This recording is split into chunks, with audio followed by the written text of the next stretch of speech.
Hi, I'm Kesenya and welcome to Guiding Star Astrology. I'm your Astro Weather Girl, here with this week's Astro Weather Report. I'm going to show you how the stars are going to affect your life this week.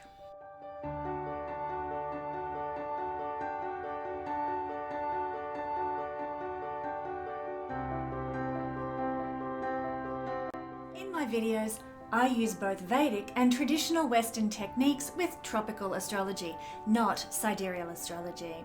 I also use the traditional system of whole sign astrology for my analysis. You can use this video to the best of your advantage by listening to the introduction to understand what the week holds for you, and then going to the timestamps for your sun, moon, and rising sign to get a more personalized forecast for the week ahead. Astrology is not designed to scare you. It's designed to give you information so that you know what the good and the challenging energies in the week ahead will be, and you can therefore consciously work with them to the best of your advantage. Remember, knowledge is power. Now, there are scammers about, and so if you should receive a message from me on any platform requesting your money for a reading, know that it is a scam. Report them immediately. And now settle in and let's see what the astral skies have in store for the week ahead. Well, hello, my beautiful friends. Thank you for joining me for this week's Astro Weather Report. It's quite an interesting week we've got coming up. It's great to have you with me. And thank you also to everybody who joined me this week on my Guiding Star Astrology Day of Prayer. And this was advertised on my YouTube channel with a tile, on my Instagram page, on my Facebook page. And so I'm so thankful for everybody who joined me at one of the most pivotal energetic moments of the year, the conjunction of Jupiter and the North Node. This is a time when we are called to pray. But not only Jupiter rules prayer, but not only to pray for, oh, give me this and I want that and so on, but really to pray for big themes in the world. And so we had a special day when we were praying for a very big theme in the world. Let me tell you a little bit about that. Personally, I'm so tired of the sort of unfathomable almost inequality in the world between the people who have power and money and control and versing, if you like, those who are good people, kind-hearted people who live for the blessing of individuals, the blessing of communities, and the blessing of humanity. It's like these two groups of people are completely polarized, it seems, a lot of the time. And I ask myself often, when will the criminality and the gangster-like control of this world, the way it's run at the moment, when is that going to end? Because I'm a big believer that the pendulum swings backwards and forwards, and some people will expand upon that, and I'm a big believer in this, that it has to do with the Plato's great year cycle. But just the same, we still ask ourselves, when is this polarization of power and control versus people with good hearts and good intent going to end? And it's only really, I feel, when good people start taking action, that's when we see change. But action that's not nonsensical, action, not violent action. We think of the likes of Martin Luther King and Gandhi and so forth, who took action but in ways that really made great change. And so that's why I wanted this day of prayer at this pivotal energetic moment. It was just so great to align with the energy for change and to invite change in and start changing the world, praying together, in this case, that the reign of the elites will come to an end. Now, we don't have to leave it there with just one prayer day. We can continue to pray wherever we are, whenever we think of it. Let's pray that this reign of the elites will come to an end. We need to encourage this energy to continue, this momentum to continue on the planet for change.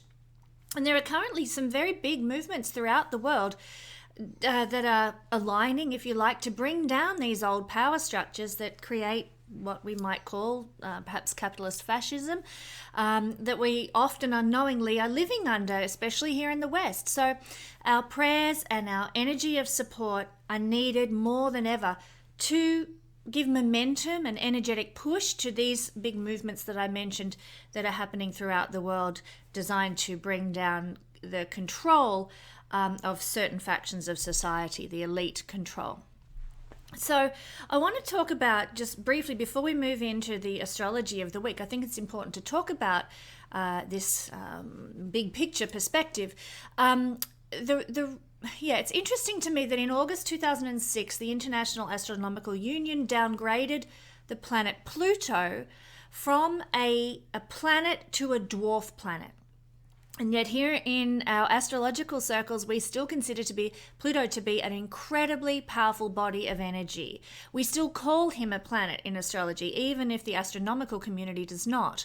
So Pluto still maintains his position of power here in the astrological community. I'm actually of the opinion, some people may differ with me. You may call me a tinfoil hat wearer if you would like to, and that's quite okay. But I'm of the opinion that the powerful people in the world possibly wanted to demote Pluto, take away his position of power as a planet and move him down a rung or two to a dwarf planet.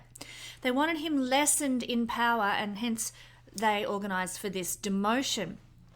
Why would they want this? Well, Pluto, as we know, represents transformation, represents collective willpower, and just the power of the collective people in general. And he has been gearing up for a move into the sign of revolution, the sign that represents the movement of the masses, the sign that represents humanitarianism and equality. Humanitarianism, I'll get my words out.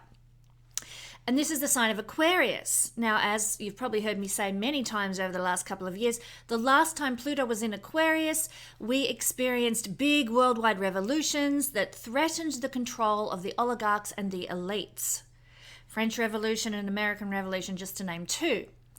But the last time Pluto was here, the collective consciousness was not aware of Pluto existing as an astral body, as a planet. Today we are aware of him. And therefore, his power in our collective consciousness of humanity is far, far stronger than it was last time he was in the sign of Aquarius. So, is it any wonder that the oligarchs and the elites might be shivering in their shoes about Pluto moving into Aquarius this time around because he's more powerful in the collective consciousness? Is it any wonder they may have wanted to demote Pluto to reduce his level of power at some stage prior to his move into the sign of revolution of the masses? So I wanted to point that out because it's, to me, a very interesting concept that seems to make a lot of sense given a big picture view of the world. You cannot stop the consciousness that is now present since Pluto's discovery in the 1930s. Those of us who are into astrology know Pluto kicks butt. And since he's been discovered, Pluto themes have become more and more and more prominent in the world. So you might demote him all you want in the astronomical community, but he is still a powerhouse of energy that affects us on this planet astrologically.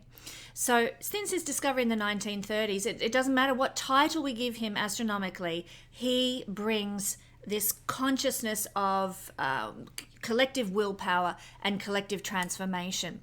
So change is coming, my friends, and it's time to pave the way, like from now until Pluto is solidly in Aquarius, which is going to happen in 2024, when he moves in there permanently for the next 20 years. It's time to pave the way with prayer, with conscious energy, and what we might say as beseeching the divine for positive world change for humanity. So thank you once again to everybody who joined with me and prayed with me along those themes on the 2nd of June when Jupiter was conjunct the North Node, a time of prayer, a time of gathering together for the future benefit. Jupiter is a great benefic of all humanity. And now that I've had my little spiel there, and thank you for listening, let's move on and take a look at what's happening in the skies this week. Well, I talk about this on my Patreon page. I give a breakdown for all signs and a forecast for all signs, but we have the moon in opposition to the sun. It happens once a month. This time it happened in Sagittarius, full moon at 13 degrees of Sagittarius. Now the moon was out of bounds. It was trine to Mars. It was square to Saturn. And so it was quite an interesting moon to discuss. And you can join me at my Patreon page where we talk about this culmination point of the moon, where things were winding up in some area of your life, where you might have been discovering new opportunities for your confidence to shine. You might have felt more adventure unfolding in your life, expanding your heart and soul and mind, where you're starting to look at things big picture. And is it any wonder I've just talked to you about the big picture view of the collective movements in society? That's very full moon in Sagittarius, which is about a big picture approach to things, a more open-minded approach as well. So there's an energy of positivity with the full moon in Sagittarius, and it's interesting to note that this is happening 2 days after the conjunction of Jupiter and the North Node as well. So really we're in, this happened 2 days after the conjunction of the North Node. So we're really in this energy of bringing in the positivity and building for the future of humanity. So really that is the full moon in a very tight nutshell. If you want to know more about that, if you want to know what it means for your sign and where it's falling in your chart, join me at the Patreon page. It's only $5 a month to get 2 moon forecasts and a special astrological video every month, plus all sorts of other goodies and treats and tidbits that I offer there at my Patreon page. The link's in the description below. So that's on June the 4th. Then on June the 5th, we have a conjunction down here of Mercury and Uranus. Let's put them together on the chart. Mercury and Uranus, get jiggy with it. Whew, holy cow, Batman. This is an energy for epiphanies and eureka moments. So you might get something of a shock with what is revealed to your mind. Mercury is our thinking, and Uranus brings shocks, sudden awarenesses, sudden epiphanies, sudden light bulb aha moments. So expect to suddenly have a download, expect the unexpected of a light bulb moment. People around us might also receive some sort of a shock from us, shock at our sudden unexpected statements or words, because Mercury is our speaking. So we might say something not realizing that it's going to rock the world of whoever we're talking to. And ditto, they might say something to us and it really, rocks us to our core. But sometimes we need that kind of a shake-up in our lives to get rid of the old and to move forward and to live, as Uranus rules, more authentically in our truth, more real. So expect that something might be said, something might be communicated that rocks your world and helps you live more authentically. But it's a very speedy energy. Uranus is quite a fast planet, but not literally in the sky, but represents quick electrical-like energy. And Mercury is a speedy, fast planet. So this day, the 5th of June, could go by in a bit of a whiz, full of exciting new connections, new ideas, and active communications. You get to the end of the day and you're like, poof, where did that go? So that's June the 5th when we have that event taking place. We also have on June the 5th, Venus, where is she over here, moving out of Cancer and into Leo. And this is very, very important, and this is what I'll be breaking down for all signs. Venus in Leo. Now, usually Venus scoots through a sign in maybe 30 days. But in this instance, Venus is going to be in the sign of Leo for the next 4 months because she's going to be going through her retrograde period, something I'll talk about in future videos here. She's going to be going through her retrograde period, something she does every 18 months or so, and she's doing it here in the sign of Leo, so she's going to be here for 4 months, much longer than she usually is in a sign. So the theme of Venus in Leo and what it represents, and we're going to talk about this for all signs, what it will mean for you over the next 4 months, is what's playing out. Venus in Leo gives us the desire to feel special. Venus is desire, and Leo is the feeling of I'm special, I'm cherished, I'm precious. So we have a desire to feel special, cherished, precious to someone, and it's never more pronounced than when Venus is in Leo. But it's also a time for feeling warmth and affection and an energy of loving in all facets of our life. And it makes us feel really good. We feel that warmth with our partner, with our family, or with our friends. We might feel an energy of love for our work, love for the pleasures of life, and it just makes us elevate. This means that our partnerships can flourish under a little extra attention during Venus in Leo. Our style and our dressing, because Venus is fashion and Leo is a very glamorous sign, it becomes more glamorous. The way we dress is a bit more flair, a bit more bling, if you like, a bit more sparkle. Our expenditure, though, also, and this is a warning, could get a bit hedonistic. Leo is the sign of hedonism, where we're all about glamour and pleasure and joy and having a good time. And Venus is luxuries and indulgences. So bring these two together and just watch where your money goes. You might be living it up at the expense of your bank account. So, forewarned, forearmed with that one. Watch your budget while Venus is here. You might end up spending a great deal on entertainments and items that are considered opulent or lavish in some way. We can also tend to have very high expectations of our love lives under Venus in Leo energy, especially in situations where we bring together both love and sex. So our intimate relationships. You're going to want to put some romantic sizzle back into your life, and that could be wonderful, So get romantic. If you're feeling like I need more romance in my life, then go and do it. Take action. Leo is a fire sign. It's about taking action. So take action on bringing more romantic sizzle and delight back into your life. Don't just sit there wishing on a star, and get out and make it happen. So that's the general gist of Venus in Leo. As I said, we're going to break this down for all signs of the zodiac and what it means. Venus ruling Libra, ruling Taurus, sitting in in the sign of Leo, wherever that falls for you, for the next 4 months.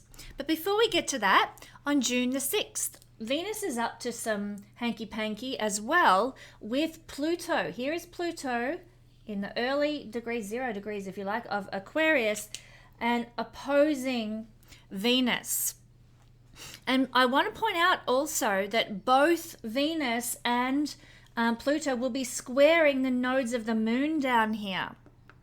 Jupiter's moved a few degrees beyond, but they're squaring by, this is 0 degrees and the nodes are at 3 degrees at this time. And that makes within a 5-degree orb, a square. Now, I'm going to be talking about Pluto square the nodes in coming weeks. I will mention a little bit about Venus square the nodes in just a minute for you. But note that when Venus and Pluto are opposing each other, they're also making, I'll draw it on there, this square to the north node of the moon and a square up here to the south node of the moon as well. Whew. Let's talk first about Venus opposite Pluto on the 6th of June. So, have you ever felt the need to be something of a recluse in order to lick your wounds? Well, Pluto opposite Venus is all about that dynamic. When these two very passionate planets are in a hard aspect, either a square, but particularly the opposition, it brings out in us the need to deal with our deepest relational scars, to bring them to the surface and transform them. Trust issues are always a thing when these two are eyeing one another off in this way as well. Our feelings can be hurt. We're not sure who to trust and, whether we can count on the people around us. Breakups can manifest under Pluto opposition to Venus. Keep that in mind. Cruelty in love is not unheard of either. So it's not a fun energy. Be wary also of financial losses that can be caused by another person, not your own, mistake or, faux pas. It's financial losses that come because somebody else rips us off or does the dirty on us or has power over us and we lose money in some way. So be very aware of that energy too. Tread carefully.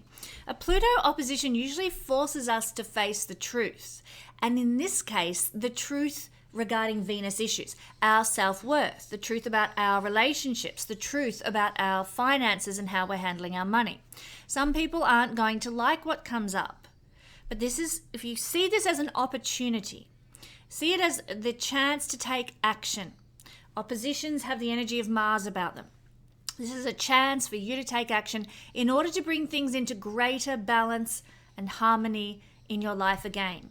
Now expect that other people are going to trigger that in you under Pluto opposition Venus. Other people are going to trigger you to face the truth of your self-worth. Other people are going to trigger you to face the truth about your relationships. Other people are going to trigger you to face the truth about how you're handling your finances. So forewarned, forearmed. Finally, with this energy, it's going to be the most intense energy of the week, let's face it. You can expect intense emotions, maybe some obsessiveness or jealousy, fears in relationship coming to the surface because of those trust issues. Even for some people, and it would depend what's going on in your chart, that would also trigger this, but it is possible under this combination that even secret affairs might manifest. So take this message as a warning, and, you know, tread carefully, tread with wisdom, tread forward in your life with your karma in mind. Pluto, phenomenally karmic planet. You want to make sure that you don't do anything that could cause, hassles for you karmically down the track. All right, excuse me. So that is June the 6th when we are having this opposition of Pluto and Venus. By June the 9th, Venus will be squaring the nodes exactly. So 3 degrees.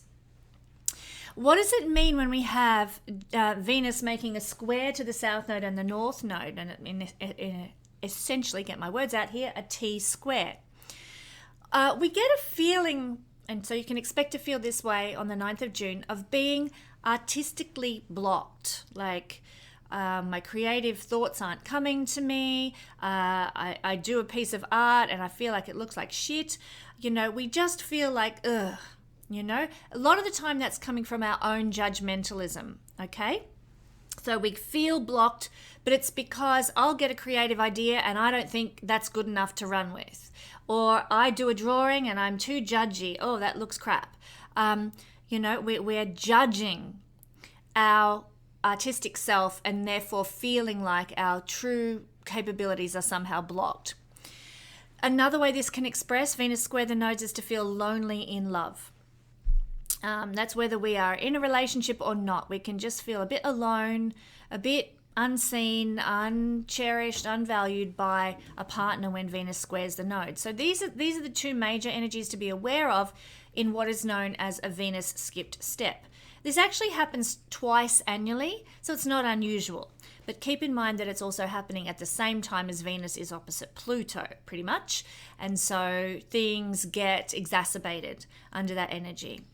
So you can expect that you'll have a sensation of being somehow feeling incomplete or unappreciated, and nobody likes that feeling. So be kind to yourself, be kind to others, 9th of June.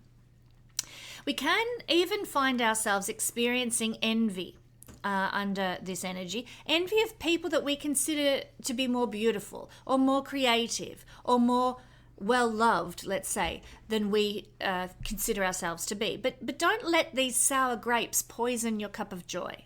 You know, this is an energy of knowledge is power. If I'm feeling like, oh, poor me, pity party, then pull yourself up and say, I'm not going down that road. I'm going to be present in this energy, knowing that it's just a transit. I don't have to engage with it and let it ruin my life. The best way to work with this energy on the 9th of June is actually to embrace your creativity in some way. Venus is a very creative planet. Embrace your creativity without judgment. You know, it's a day to draw, sew, paint, sing, garden, bake, sculpt, weave, whatever floats your boat. It's a day to do those things to your heart's content for the simple pleasure of doing them, regardless of who may see it, regardless of who may value it. Love your creative side for the happiness that it brings to you on the 9th of June, and let go of the need for affirmation from outside yourself. Let go of the need to judge what you produce, and simply enjoy the process of doing it. And that is an energy you can work with to feel good about Venus squaring the nodes. So that's it, the wrap up for this week. And I know I've gone for quite some time here, but let's move along now and take a peek at what is unfolding for each sign with Venus moving into Leo. So let's begin with the sign itself, lucky Leos, who are going to be having Venus transiting their sign for 4 months. How fabulous. If you are a Leo rising sun or moon person, to have this minor benefic. Jupiter is the great benefic, Venus is the minor benefic. To have Venus transiting in the first house of you for this particular period of time, it's 4 months, it's going to be such a blessing. It's going to be, an energy, a time of feeling beautiful, of indulging perhaps in some luxuries and pleasures, of really focusing on upping your self-worth and self-value, getting what you deserve, or at least, valuing what you do enough to get what you deserve. So this energy is a beautiful energy, but you'll notice that Venus is the ruler of a Leo person's 10th house. And so this is the energy for 4 months by transit of having the 10th house lord in the first. So you might be feeling very much like you want to focus on career at this time. This is actually what's known in Vedic astrology as a Raj Yoga. It's the combination of a Karma and a Dharma house. So you're going to be really putting your energy, your effort, your attention into your vocation.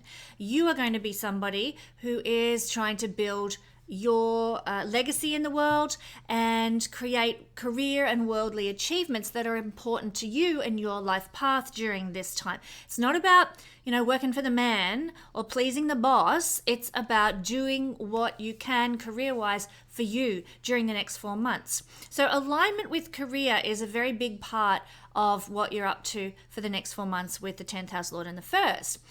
You can also find that public opinion might have influenced your actions, what you say, what you do. The house of public opinion is affecting you personally. So you'll be strongly affected through your reputation, through your career, through your social standing in some way. And this can really sort of put an energy within you of being a very self-identified person, somebody who wants to be recognized and remembered. Now, you mightn't always feel this way, but with this transit, you might start to notice, I want to do something that lasts. I want to do something that leaves a legacy, something that is remembered.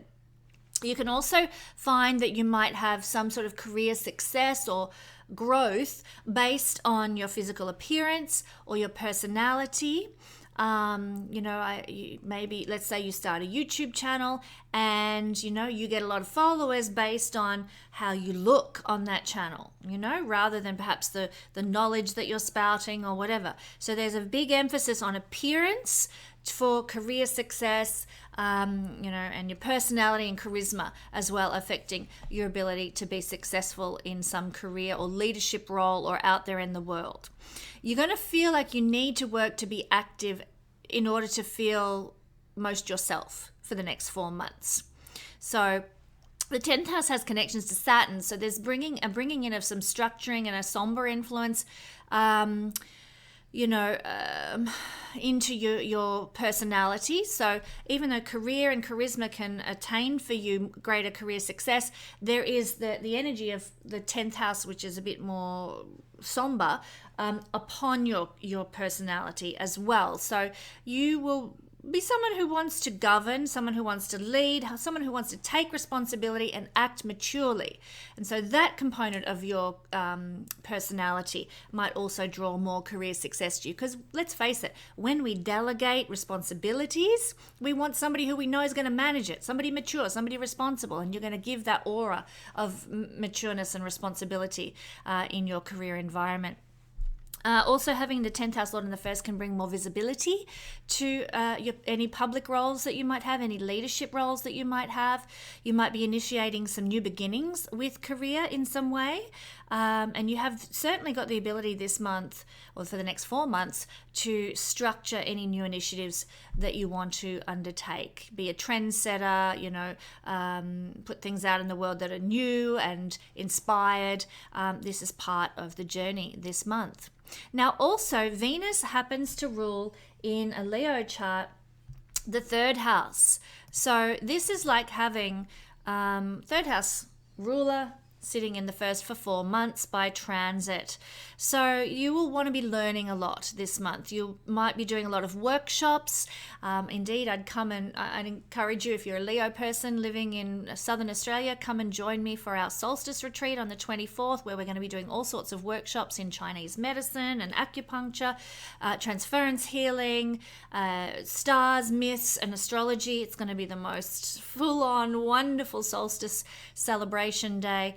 It's not actually solstice, it's a couple of days after, but it's on the weekend so people can attend. So that's the kind of thing. You might be getting very involved in workshops while Venus is in Leo, creating new groups and of classmates or work groups, that sort of thing. New relationships with neighbors might come up as well. There might be a lot more work that you're doing in realms to do with marketing, advertising, planning, administration. You might be feeling more business minded. You might be, selling something, really having, I'm not saying you have to be a salesperson, but maybe you decide you want to sell a vehicle.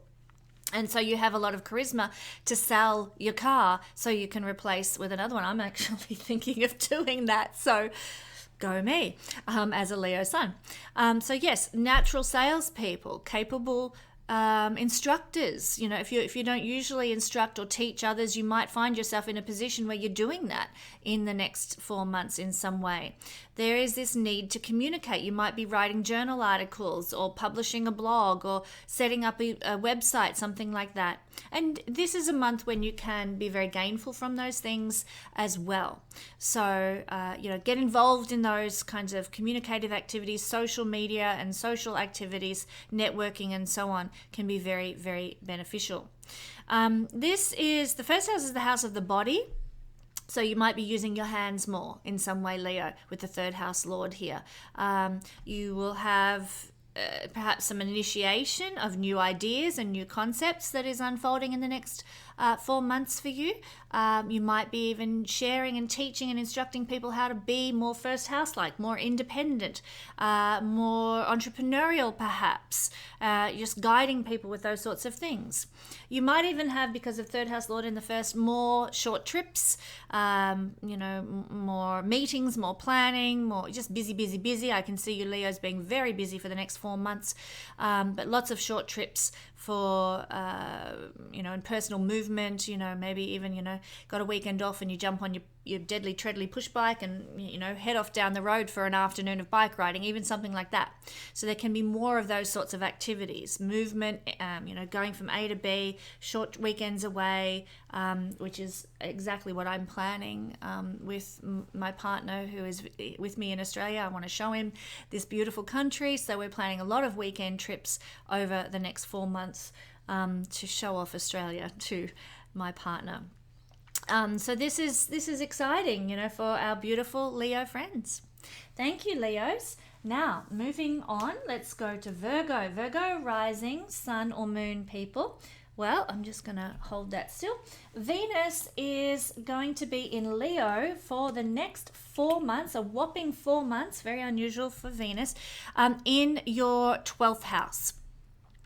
So this is a house where things can be difficult to get a grasp on. It might be difficult to sort of manage your money or experience the pleasures and luxuries of life that you ordinarily would. It's not the nastiest house in the horoscope, let's say, but it can mean that Venus things are just a bit more difficult to experience while she's moving through here. That said, for some of you, you might be experiencing Venus bringing you holidays. So for some of you, you want to go on a holiday, but you can't because things are difficult to get a hold on, and Venus is luxuries and pleasures like a holiday. But this is the realm of the chart that has to do with escaping. So maybe for some of you, you might be escaping into Venusian things, which could be a day spa, going to a fine restaurant or something like that. You might be escaping into some sort of pleasurable activity as well, escaping into a pleasant sort of relaxing kind of situation. So Venus in a Virgo person's chart rules the 9th house, and this is this is a very interesting combination to have the ninth house Lord transiting through the 12th house. It's a very spiritual combination. So you can expect for the next 4 months that you might be thinking very mystically, esoterically, not thinking in a spiritual way that's orthodox, but really getting your teeth into some sort of mystical type experiences. You might experience some spiritual blessings in your life. Direct experiences of God can be encountered when you have the ninth house Lord transiting the 12th for such an extended period of time. Very mystical external experiences of the divine come with this combination. You might have the chance to undertake some higher level spiritual studies, sort of dedicating yourself to some research or teaching about spiritual matters. And in that case, I would encourage you, please consider jumping on board with the Royal Stars Academy at either the introductory level or the intermediate level, because that's a perfect combination to begin studies of that sort with, Virgo. To really, sink your teeth into something of a deep nature, higher philosophical nature, like astrology. So you could even find, if you are profuse in astrology, that you might be teaching in places of seclusion or faraway places, foreign countries, places of escape. You might be teaching or sharing knowledge, higher knowledge, in a place where that is, people go for holidays or retreats, an ashram, a stupa, or a church even as well. Some of you Virgo people might find that you have the ability to channel divine wisdom into your creative pursuits: film, photography, dance, music, poetry, 12th house things. And so you might be channeling some philosophy into that sort of creative work. You might be bringing in some foreign concepts into your creative endeavors as well. Maybe you're writing a book about a foreign country or something like that, and you need to do some research about that faraway place. Because the ninth house has to do with publishing, and the 12th house has to do with faraway places. The 12th house is also the house of dissolving something. So you might find, if you've been immersed in traditional religions in some way, that it's now being dissolved in you and you're moving away from traditional religion. And if you are going through that process, I just send you my love, because I've gone through that process in my life myself.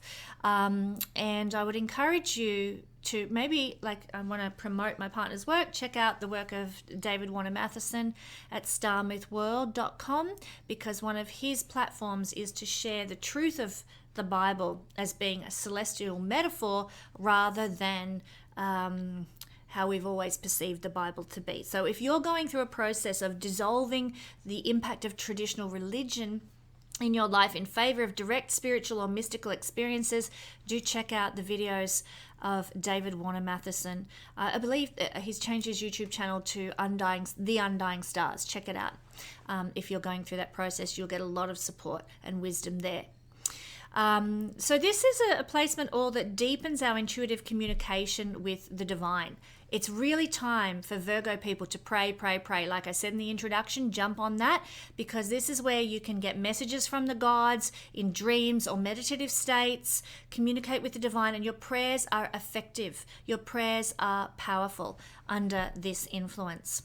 Now, in a Virgo chart, Venus also rules the second house. So this is like having the second house Lord by transit moving through the 12th house. And what this means is that there is an indicator here of spending without knowing, not being aware of your spending for the next 4 months. Do keep an eye on your bank accounts.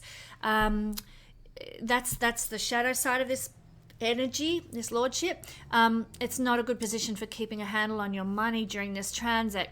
So there is a flip side to this, which is the positive, which is you could make money in your sleep. Venus is money, through long-term investments, sleeping investments, through investments that have to do with 12th house things like hospitals, prisons, creative works, films, poetry, psychology, anything 12th house you can actually perhaps make money through. Just be careful though, because as I said, it is the house of loss. So, approach everything with some caution, and approach any investments that you want to make during the next 4 months with a great deal of research as well. You can have some gainfulness, material gains, because second house is our resources, material gains through investing in spirituality, holiday resorts, retreats, day spas, etc., all those sorts of things. And by being creative yourself, making some music, doing a painting, writing a book of poetry, those sorts of things. It's an energy for being charitable, giving blessing to others, being compassionate. And this is one of the benefits of this combination. In doing so, you're going to increase your self-worth through being kind, compassionate, and charitable, and giving to those less fortunate. You also might have some dreams about where to invest your money. I'd pay attention to those, actually. That would be very much a communication, 9th house of the divine in the 12th house. And, visualizations, and your imagination can provide a helpful launching place for material manifestations of wealth. I will also point out that these are two wealth houses combining in the 12th house. So it is more likely for Virgo people that they will create money than lose it, but I'd still encourage you to focus on what your bank account's doing and not let it get out of control. Thank you, Virgo. Libra rising, Libra sun, Libra moon. Well, your ruling planet, your first house Lord Venus, is going through the 11th house during the next 4 months. What a gift. What a blessing to have this happening. When we have the first house Lord moving through the 11th house, this is a very, it's what we call a wealth yoga in Vedic astrology. It can bring gainfulness during this time. So gains that usually come from our career achievements, from recognition, from attaining some sort of honors or being well known by large groups of people. So that can unfold for some of you Libran people. It's a time for putting yourself out there in front of the crowd, in front of the masses, or launching a website. This is a time to put your face on your website and launch it. It's also a combination during the next 4 months while Venus is in Leo, where you might feel very connected to society, feel very connected to large groups of people and sort of big networks, even if you're not a big networker by nature anyway.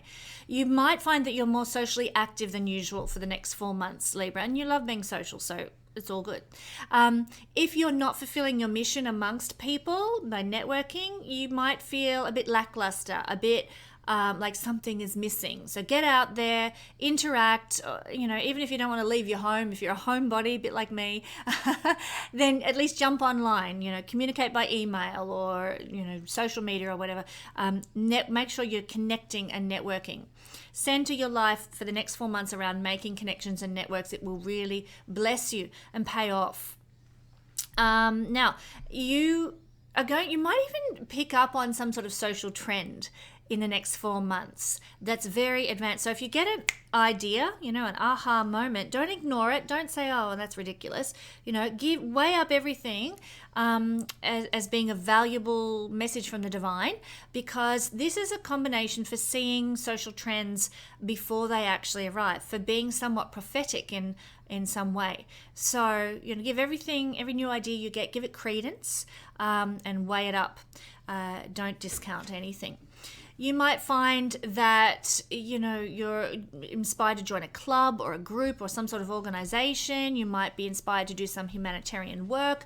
You might even find that you have a real love for activism, particularly political activism, over the next few months as well, while Venus is here for 4 months. You're probably going to be very goal-oriented and opportunistic during this time. Very much, this is the focus, this is what we want to achieve, let's go for it.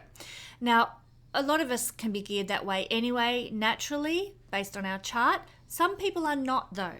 And those people who are not that way are going to notice the difference during the next 4 months. Those people who are very goal-oriented and opportunistic, you're probably not going to pick up that there's anything different than normal, okay? But that is the energy of the first house ruler, Venus, being in the 11th house. Really, there's an energy of wanting to create equal opportunities for everyone, to bring social reform. And if you listen to the intro that I just did here on my YouTube video, you'll know that I'm already feeling into this energy of Venus in Leo, because it was all about social reform and how we can bring that about and how much we need to bring that about on the planet. So that's an example of the kind of energy we can be sort of tapping into during this time. Now, not only in a Libra sun or moon or rising chart, we've got Venus ruling the first house, but Venus also rules the 8th house. And so in this case, we have the 8th house Lord sitting in the 11th house. What does this look like? Well, this is an energy for the next 4 months where there might be some upheavals that your friends are going with. So be there for your friends. Be aware that friends can be going through a tough time right now. You might find that they need your support. Sometimes you might find that there's some secret information that's exposed by your friends, or something that's shared about your friends that sort of disrupts things. 8th house is disruptions. You could even, worst case scenario, it's my prayer that this is not the case. I'm a Libra moon. It's definitely a prayer of my life that we can lose a friend. Now, it could be through moving away, or a friend sort of deciding they don't want to be part of our circle anymore. But it will, if that is what happens, then it will cause a big transformation in your life as well as theirs. So just be aware that's one of the shadow sides of this energy. It's likely that your friendships and social circle is going to be a catalyst for transformation in your own life in some way. But it's also a good energy for birthing new friendships. So having new friends come into your life, or friends being a healing force in your life to help you recover from some trauma or some wound that you've experienced in life in some way. You might be, now remember I said this is a house of clubs and organizations. So the 8th house is secrets. So there might be secret groups, secret clubs that you're invited to join in some way. It is the 11th house is a house of gainfulness. And so you can make big gains from hidden money or secret organizations. You can even make big money because the 8th house is a wealth house. And so is the 11th house. And so there is this combination here of two wealth houses coming together, with the ruler of one wealth house going into another wealth house. Plus, it's also your first house lord. So there is the potential that some Libran people might make big money in the next 4 months. Mutual finances that you share with others might be very gainful for you as well during the next 4 months too. You might get money from unexpected sources. The 8th house is unexpected and the 11th house is gainfulness. So unexpected gains that you didn't see coming. Won't we all want that? Inheritances, maybe through friends, or inheritances from organizations in some way. Now that can be, you might inherit money, but you could also inherit opportunities. You could inherit characteristics from, your friends. You pick up on a saying or a phrase that your friends always use or something like that, and you inherit something from your associations and friendships and the organizations and groups and clubs that you're part of. That can also be how this might manifest, because the 8th house is a house of inheritances. You might inherit connections, through one of your best friends. Suddenly you find yourself connected to a whole massive big social circle, because it's like an inheritance you receive from somebody else is what an inheritance is. So in that sense, could be that you are growing your networks in that way. You also potentially have the ability to have a lot of power, 8th house, or be a big influence in large groups of people. So, this might be something that you want. You might want influence and power in a large group situation. Not everybody does, but that's one manifestation. This is the house also of older siblings. So older siblings might bring some sort of renewal or regeneration into your life potentially as well.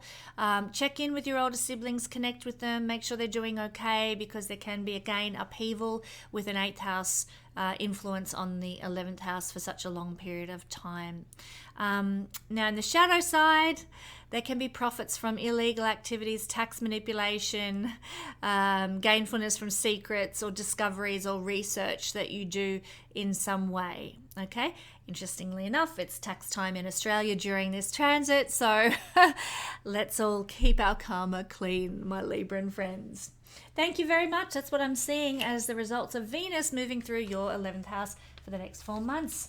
Scorpio rising, Scorpio sun, Scorpio moon people. Well, Libra energy is impacting your 10th house for the next 4 months. And of course, this is an angular house, so it will be felt quite pronounced by my beautiful Scorpio friends because of that reason.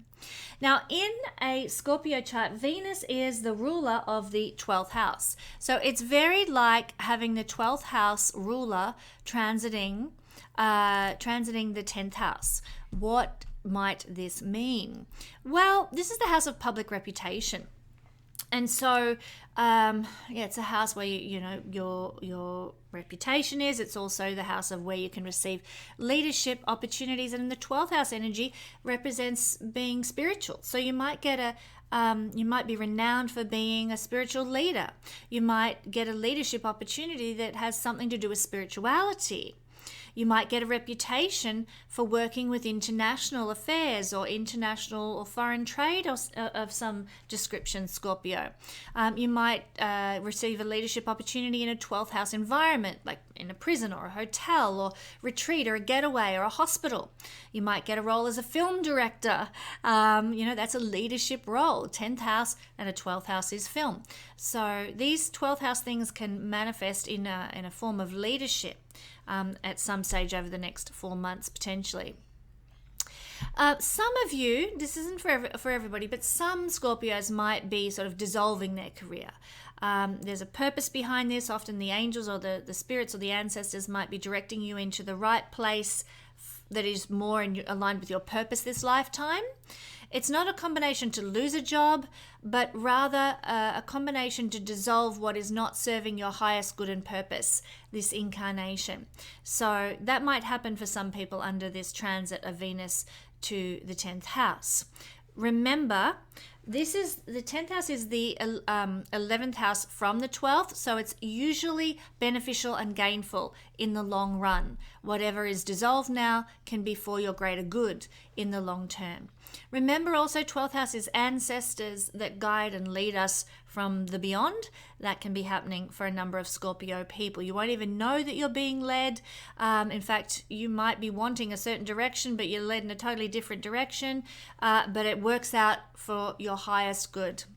We trust, generally speaking, we trust in the love of those who've passed on and their influence that remains upon us here on Earth. I would suggest in those situations, career-wise, let go and let God, be a bit more detached from the outcome. And then you might find that things manifest beyond your wildest dreams, Scorpio. 12th house is fantasies. For some people, fantasies might be becoming more public. Private life might also be becoming more public. You might get some guidance and wisdom from authorities in psychic realms or channelers or astrologers or psychologists might be giving you wisdom and guidance. Good career counsel can come from other realms at this time too. Now, not only that, but we have Venus ruling your 7th house. So again, we have the energy of rulership, 7th house, Lord in the 10th house. And so this means that it's likely that you might be partnering with someone career-wise as well. Somebody supporting you in your career endeavors. It can even help you to achieve a higher ranking status this month through your connections and collaborations and partnering. You can create greater visibility, more gainfulness and renown through collaborating with someone. Even if you work independently, by working in connection with another, you can do so much better. It's probably also a good idea to get some career counseling if you have the opportunity, because the 7th house has to do with counseling and it's in the 10th house of career. Relationships with clients are a 7th house activity, and here in the 10th house you can be very masterful in managing clients, relating to clients, connecting with clients, that sort of thing. It's possible that your partner, which is a 7th house energy, might be getting some sort of promotion or building their career or getting a management or leadership position in some way as well. This is 4 houses. The 7th house is 4 houses from the 10th, so there might be some emphasis on real estate or property that happens during the next 4 months. Maybe you're lifting your home's value to another level through beautifying it. Venus energy can also be the case as well. Very strong influence, this one, around career and social success. It's like a double whammy influence because the 7th house is 10 houses from the 10th, double 10. So, really getting that high level mastery and blessing to career and business success as well. So you or your partner, marriage partner, might be going through a lot of success or gaining in respect, gaining in leadership in some way in the world. Thank you, Scorpio. Sagittarius rising, sun or moon people. Well, Venus is going to spend 4 months most blessedly for you guys in the most blessed house, the 9th house. And so that's going to be a lovely, lovely energy because the 9th house trines your first house of you directly. So for many Sagittarius people, they're going to be feeling more love, more warmth, more affection, just more blessing through this particular period. 4 months, how wonderful is that? But in a Sagittarius chart, Venus ruling Libra, the 11th house, is like having the 11th house Lord in the 9th house. What does this mean? Well, it's obviously a combination for blessing. 11th house Lord in the 9th. It's a wealth yoga, a wealth combination in the Vedic system. It is 11 houses from the 11th house. Cream of the crop for wealth and prosperity when you've got this in your natal chart, but you're going to be experiencing it by transit now, my friends.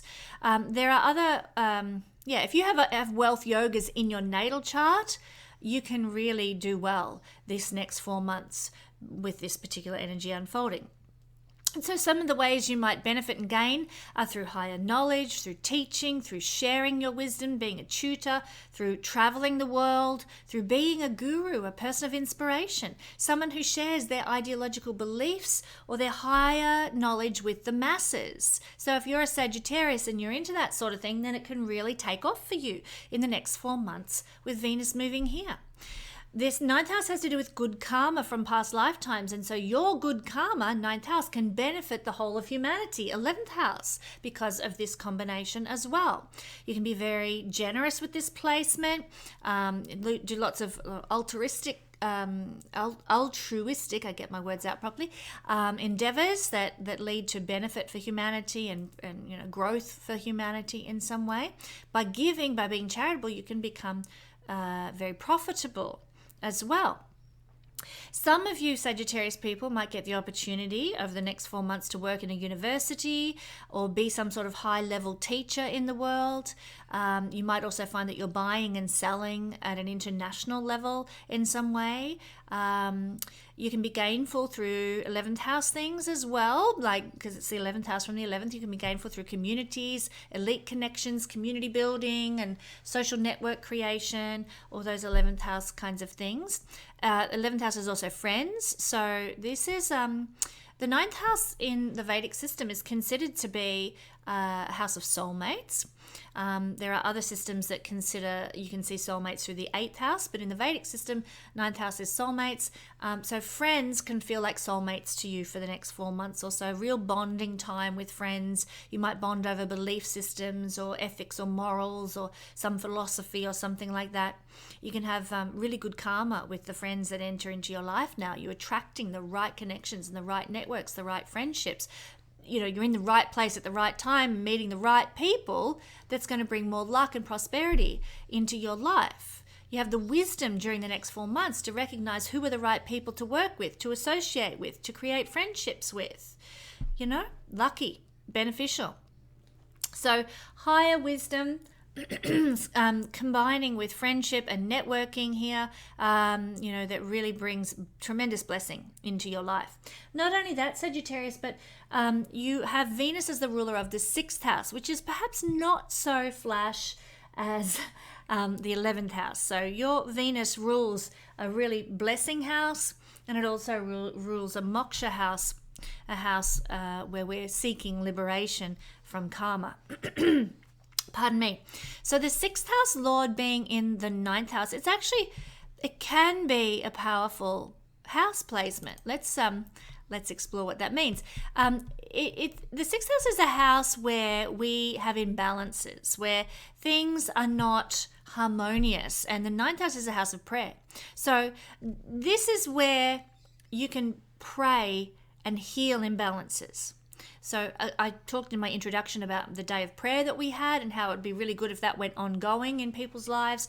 Do listen to that introduction, because it's something that you could really jump on board with and offer a lot, because prayers for imbalances in the world and in your own personal life, as well as the lives of others, can be answered when you've got the sixth house lord sitting in the house of prayer. So that's a positive that you can utilize. But look, in the shadow side of this energy, and I need to talk about all sides of this, you might be acutely aware of the injustices of society that don't line up with your belief systems. And, belief systems your belief systems are causing you to really feel the inequalities of the world, the inequalities out there in society. And look, that could lead you to taking some action to address those things. We need more action to address imbalances in the world. Another negative way that this might express could be that you're feeling a sense of animosity with maybe religious figures or preachers or teachers. You might feel like you're really going head to head with those sorts of figures in society. So you need to also be careful of your health with this combination, especially if you're traveling or getting involved in other cultures. For example, you might go out to a Ethiopian restaurant for dinner and you somehow get food poisoning or something like that. So be careful of your experiences that have to do with other cultures, because sixth house is imbalance. And if you're involving yourself with other cultures in some way, shape or form, there could be an experience that's rather negative around food, health, well-being, and some sort of imbalance. Be careful of your diet, especially. There might be difficulties with foreign palates. You might be finding that you have connection with foreign cultures that are poorer in economic status because of this sixth house imbalance or inequality. So you might be doing some work for a country that it has lesser economic status than the one you're from, or it might have a lower level of education or healthcare, some imbalance in a foreign culture that you are having to dealings with in some way.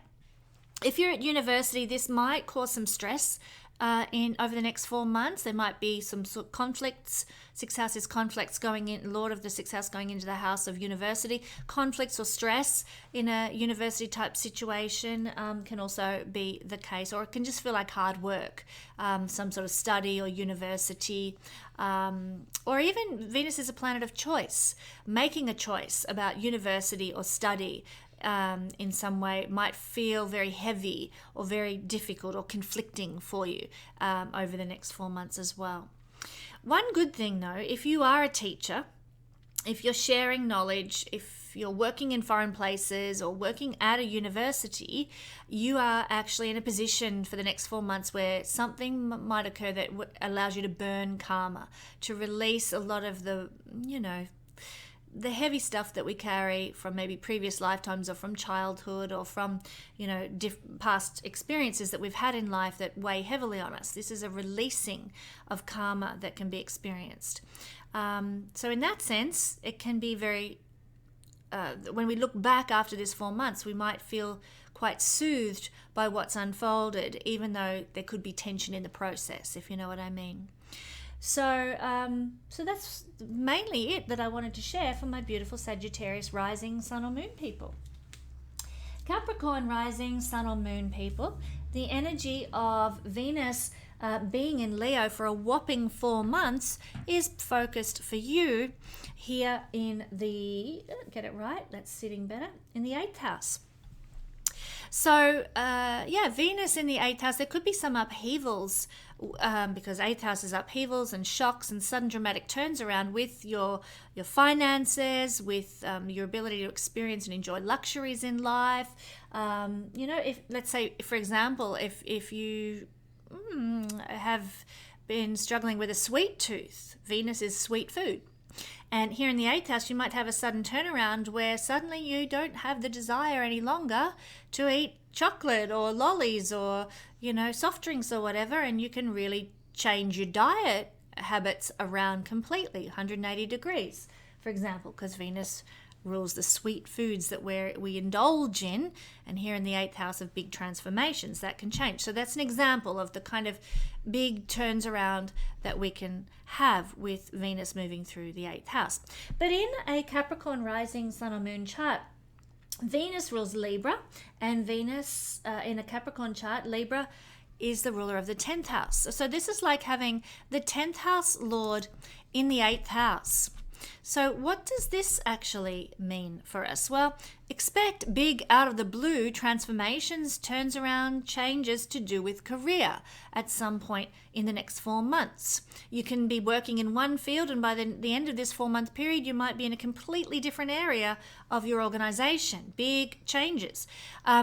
Even now, this is not going to happen for everybody, but if you're in a career that ends up being destroyed, and that's a heavy word to use, or dissolved, let's say, you will reinvent yourself over the next 4 months and come out all the better for it. All the more empowered in the long run. So this is a house of transformation. It's a house of rising from the ashes and reinventing and rejuvenating yourself. So that may happen regarding a career situation or a leadership role. It might happen regarding the legacy that you have been working on leaving for those who come after you. But this is actually a gainful position because it's 11 houses from the 10th.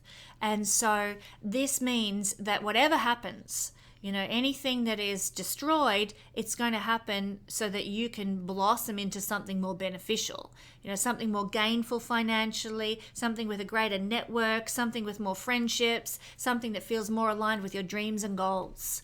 So don't be afraid, my beautiful friends, Capricorn, rising sun or moon. This is actually a beneficial combination. In fact, if you're looking at reinventing your career, 8th house careers might be worth considering over the next 4 months if you've got that inclination for those things in your natal chart.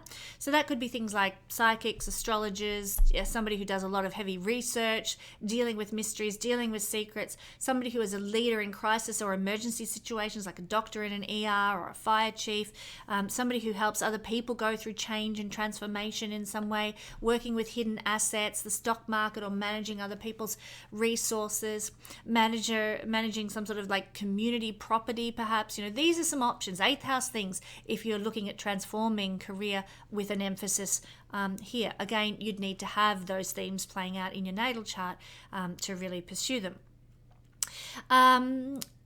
This is also a house of healing, I have to say. So you could become, or you might go through some sort of healing through an 8th house mechanism. You might see a past life regressionist, and it really purges you of some weight that you've been carrying on your soul, and you come away feeling lighter than ever. Regeneration, healing through seeing a past life regressionist or an energy healer or some sort of shamanic person, medicine woman, an occultist, an astrologer. Time for getting readings with astrologers to be benefited, my beautiful Capricorn friends. So this is really 10th house in the 8th. Now also in a Capricorn rising sun or moon chart, the planet Venus rules Taurus, which is your 5th house. So when we have a 5th house ruler going into the 8th house, this is such an interesting combination to have, I have to say, Capricorn. There can be upheavals in romance, sudden unexpected dating opportunities, or changes to your dating and romantic life. In the positive, like you're walking down the street and somebody rushes up and gives you flowers, and you meet the love of your life, like that kind of crazy stuff that only seems to happen in advertisements. That's in the positive, but in the negative, and there's shadow and light and everything, as we know, especially when we're talking about a moksha house like the 8th house, there might be some jealousies or self-destructiveness or obsessions happening in a romantic situation that you have to navigate. So be conscious of that. There could be power struggles with lovers, or you could be radically transformed through a love relationship in your life. So again, we're seeing shadow and light with this very strong house for shadow and light kind of energy. The 8th house is really a house of contrasts more than any other house. It is a placement, the 5th house lord in the 8th, that can indicate sort of hidden romantic relationships that are occurring as a result of this energy for the next 4 months too, especially as the planet is Venus that we're talking about. This is a house of fortune. Sorry, the fifth house is a house of fortune. It's going into the eighth house of inheritances, so you may inherit something in the next 4 months. My beautiful Capricorn friends, maybe Nana decides that, you know, she has treasured a necklace, a family heirloom necklace for many, many years, and she really thinks it's time to pass that on to you, her grandchild. So you inherit some really beautiful special item of some description, for example. Fortune can also be made through stock markets or taking a risk in some way. I don't usually encourage gambling because, you know, it's not that reliable. But, you know, there might be some fortune for some people with buying a lotto ticket or something like that.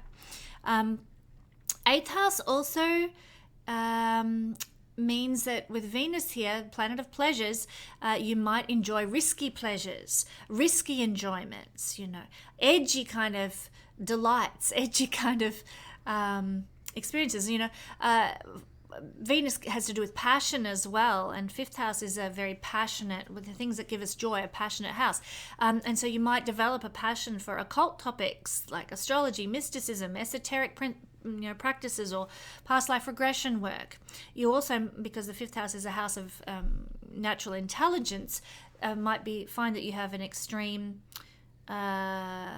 natural intelligence with those things. So it's a good time to sign up and do a course like my Royal Stars Academy, because you during the next 4 months you're likely to find understanding of these hidden topics, and such as astrology comes very easily to you. You have a natural creative inclination toward or creative intelligence for those sorts of facets of life. This is also the house that has to do with therapy and trauma, and you might find that you are empowered through healing, seeing somebody who heals you, like a psychologist or a counselor who helps you overcome difficulties in creative ways. Getting therapy is a good thing to do while Venus, your fifth house lord, is transiting through the eighth house. So it can really be a time of joyful transformation, bringing joy back into your life after being weighed down with heavy tragic events. So this is a beautiful combination for that. If you've gone through a divorce, my gorgeous Capricorns, if you've gone through a grief or a loss in some way, then get some therapy around that now, and you will likely find with Venus moving through this placement for the next 4 months that you'll come out the other side with a lighter heart and a happier feeling spirit, and a more positive outlook on life. So they're the main themes that you might be encountering for the next 4 months, my beautiful Capricorn rising, sun and moon friends. Aquarius rising, sun and moon people. Well, the energy of this beautiful Venus and moving through Leo for 4 months is falling for you in the seventh house, the house of other people. So other people in your life stand to be quite blessed. You're going to look around you and feel like you're just surrounded by beautiful people all the time. And maybe you're experiencing luxuries and pleasures with other people for the next 4 months. That can be another thing. Your partner might have an influx of money in some way over the next 4 months as well, while Venus is here. Your partner might be feeling more loving and affectionate towards you while Venus is here. So good things, but from outside of you, from other people. Now, Aquarius rising, sun or moon, in your chart, Venus, little green planet here, is the ruler of Libra, which happens to be your ninth house. So this is like having the ninth house lord moving through your seventh house. So as I said, the blessing of Venus is going into the seventh house of a partner, but not only that, the ninth house is a house of blessing and luck moving through the house of the partner as well. So it is a real energy for your partner, feeling compassion, being blessed, feeling like a philosophical joy about their life and a purpose and having a vision for their life. Your partner, be it a business partner or a marriage partner, might be experiencing that. Other people around you in your realm, in your life, might be getting some vision for their life and purpose for their life. It can also feel like your dharma is to be a peacemaker or bring harmony to the world, because the ninth house is the house of our dharma going into the house of dealing with other people. So you might be doing that through various means. It could be through a ninth house mechanism like publishing or teaching or doing some sort of inspirational work or being some sort of a guru. Your dharma might be to create deep relationships with others over the next 4 months, to experience partnership over the next 4 months, and have some fulfilling connections can be a part of your dharma. Ninth house energy is to do with our dharma and our purpose, and it might have something to do with others, connecting with others, working with others. Usually partnering under this energy can bring you lots of blessing, lots of luck as well. So it's a good time to connect up with other people, to do projects with other people, to maybe start a business with somebody else, or you might like to, employ someone who can partner with you, like an advertiser or a marketer or somebody like that, or a financial advisor. Partner with somebody who can bless your life. It can be very lucky and fortuitous to do so. This is also an energy, like if you start a relationship, it could be a marriage or a dating relationship, but also if you were to start a business partnership, you'll want to keep this energy running for the long term. There's a high-mindedness here, there's a dedication here, there's a loyalty here that can be very beautiful in the relationship dynamics that develop during this time. It's likely also that your partner will have a more high-minded view of the world right now, be very philosophical, might be sort of doing a deep dive into some higher learning, or your partner may wish to go back to university or do some international travel or expand their heart and soul and mind in some way. And I would encourage you, Aquarius, to support them in that. Because, this is a blessing, and for your partner to do these things would ultimately bless you in the long run as well. Now, not only that, Aquarius, but Venus is the ruler of Taurus, your 4th house. So when we have the 4th house ruler, in this case it's Venus, sitting in the 9th house, well, that means that you might be looking at properties overseas and thinking about, investing in properties in conjunction with somebody else overseas. Remember, Venus rules the 9th house of faraway places, and the 4th house of place of living and dwelling and abode. Coming together, you might be partnering with somebody to buy a property overseas or invest in something overseas. I've got a girlfriend who went in on a deal with an apartment in Spain, far away from where she actually resides, as an investment. So that sort of thing can unfold. She did that with another person she knew. That kind of thing can unfold during this particular season of life as well. But generally speaking, when we have the 4th house lord going into the 7th house, we're also talking about emotional stability. And what can stabilize us emotionally over the next 4 months, if we have sort of a rocky time of it, is our connections, our partnerships. It doesn't have to be a marriage partner. It could be a business partner, but connecting with others. If you're finding, you've had a Saturday at home by yourself and you're feeling really blue, really, a bit erratic, perhaps even, connecting with someone, sharing your feelings, sharing what you're going through is the antidote. Not locking yourself away or having a soak in the bath, nothing like that. It's connection. Connection for the next 4 months is really your antidote to feeling wobbly emotionally. So when you're feeling low, that's going to be a really good strategy to remember for the next 4 months. The 7th house is also refined culture, classy culture. That's another way to lift your spirits as well. Go to an exhibition, go to a concert, take a walk down a beautiful shopping strip or something like that. That's the energy of the 7th house, is anything refined and classic and classy. So that's another strategy you might like to employ if you're struggling with anything emotionally. This is also the 4th house from the 4th. So it's possible that your grandmother might be of pivotal influence on your life in some way, or benevolent to you, or bring beauty into your life in some way over the next 4 months as well.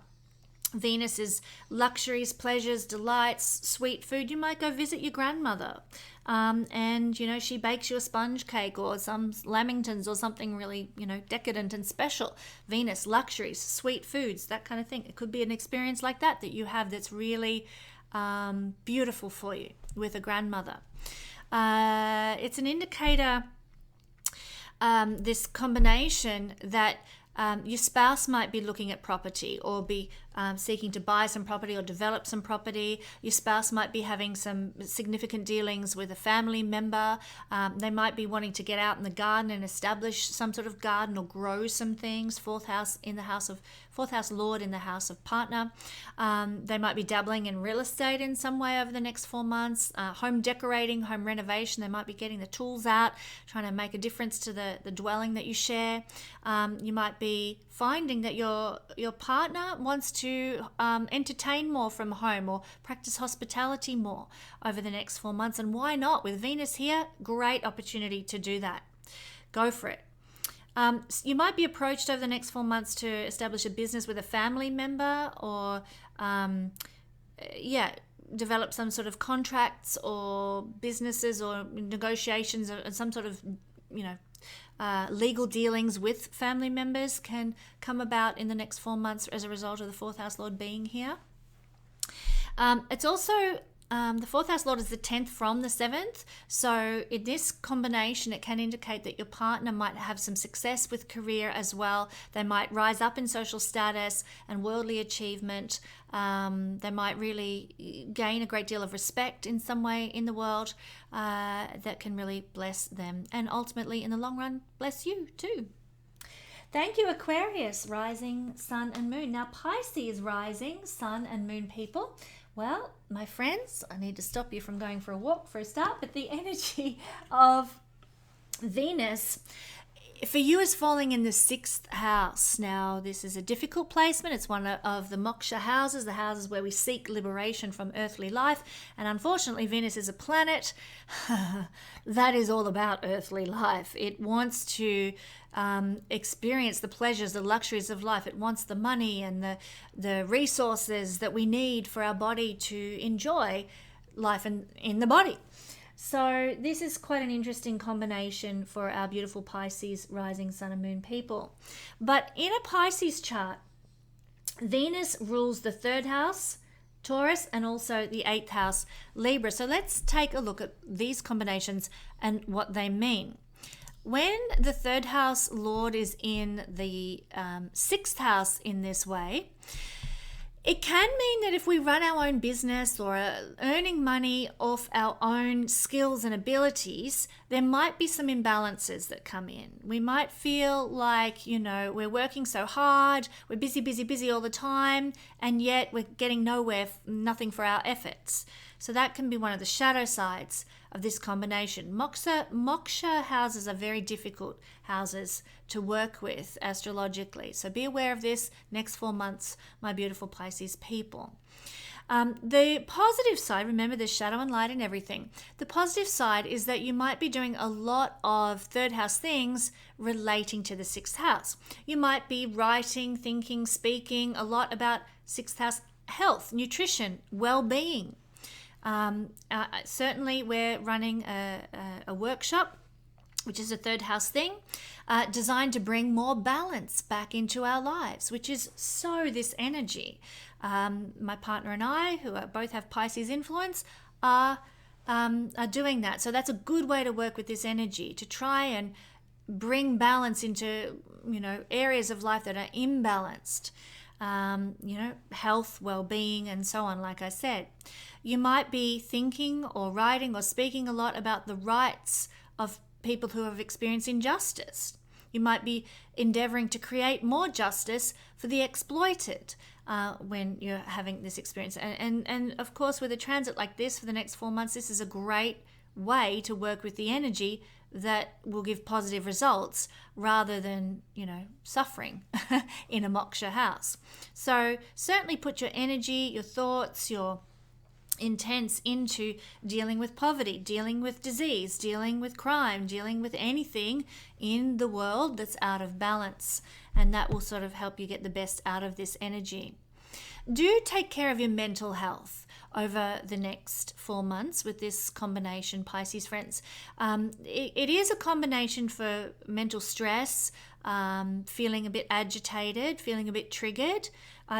Confession time, I've sort of had moments like that over the last couple of days myself as this energy gets ready to come into effect.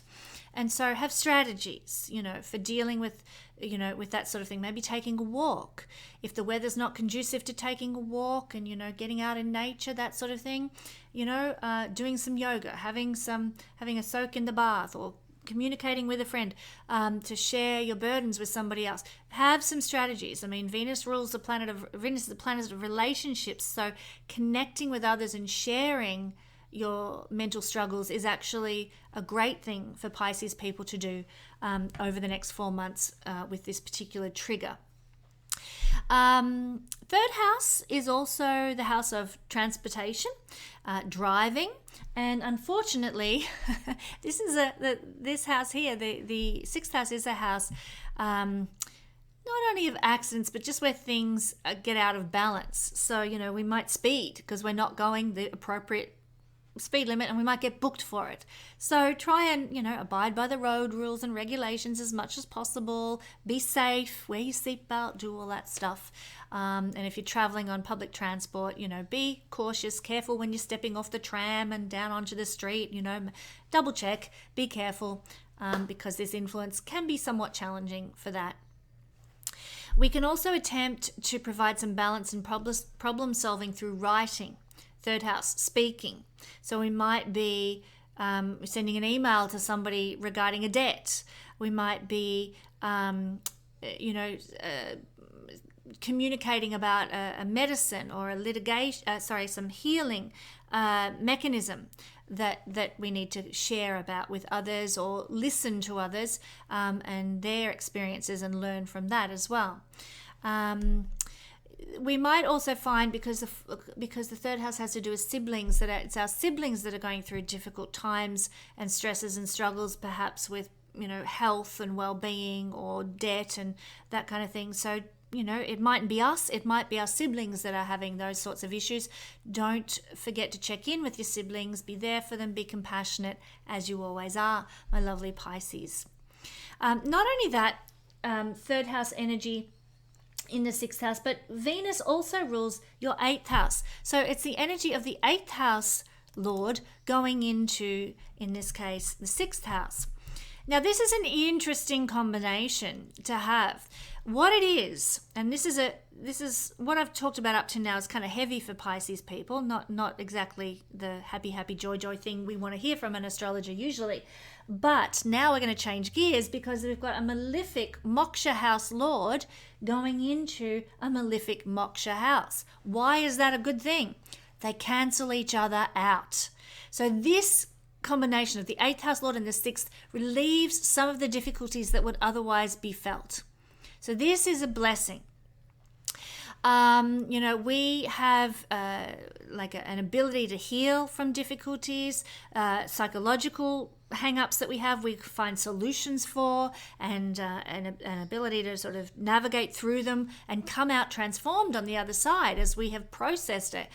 These mental stresses that I've talked about, or debts, or health situations. We have the ability to be reborn out of those difficulties because of the eighth house lord being in the sixth house. So if you're going through a tough time, my beautiful Pisces, if you're trying to work out contracts, or trying to heal a physical issue in your life, or deal with some mental upheaval, know that you will be able to do so over the next 4 months, and you will come out stronger, wiser, more empowered, healed from that trouble, because of the rulership of this planet ruling the eighth house.